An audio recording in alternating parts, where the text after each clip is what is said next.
arrivons au terme de la mission d'information sur l'aide sociale en France. Nous avons réalisé les dernières auditions. Nous avons rencontré l'UNIOPS qui regroupe 20 000 associations qui s'occupent des enfants.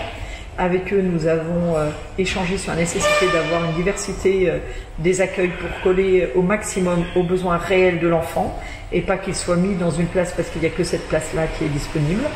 Nous avons évoqué avec eux également la nécessité d'avoir une meilleure coordination entre les autres services qui ne sont pas du département, que ce soit l'éducation nationale, la santé ou la justice. Nous avons également échangé avec eux sur les difficultés rencontrées dans le cadre des recrutements au niveau des éducateurs et des assistants familiaux.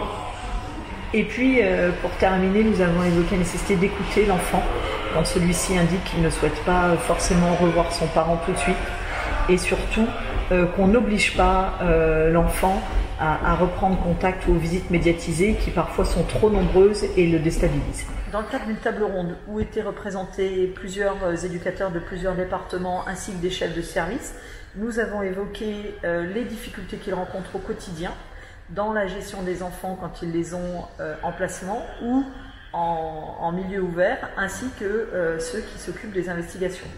Nous avons évoqué avec eux effectivement la difficulté qu'ils ont avec des enfants de plus en plus abîmés qui ont souvent des placements trop tardifs, les difficultés d'avoir accès à toutes les infrastructures de type psychologique comme le CMPP.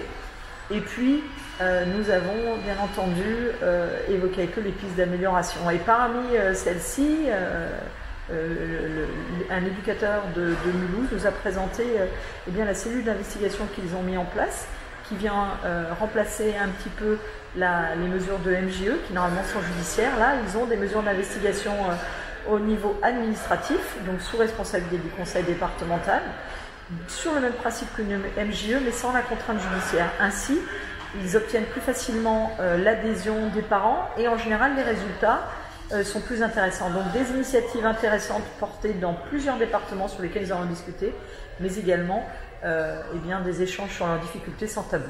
Non. Nous avons pour la dernière audition reçu le secrétaire d'État en charge de la protection de l'enfance. Nous avons donc reçu Adrien Taquet qui nous a présenté eh bien, les concertations qu'il a mis en place et les premiers résultats qui ont été donnés hier. Il nous a indiqué qu'il présenterait sa feuille de route dans les prochaines semaines. Nous avons évoqué avec lui le travail qu'il a mis en place d'un groupe de travail sur l'autisme et l'ASE, car il apparaît qu'il y a un doute sur le placement de certains enfants autistes par méconnaissance du judiciaire ou des éducateurs.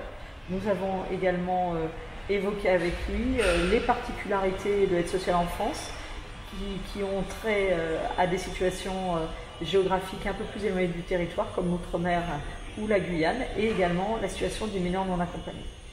Bien entendu, beaucoup d'autres sujets ont été évoqués avec lui, le dispositif 1000 jours qu'il compte mettre en place pour les enfants de moins de 2 ans sur la partie préventive et les difficultés qu'il avait lui-même relevées par ses auditions. Donc voilà ce qui vient clôturer plus de 3 mois de travail et d'audition. Nous allons donc nous atteler maintenant à la rédaction du rapport.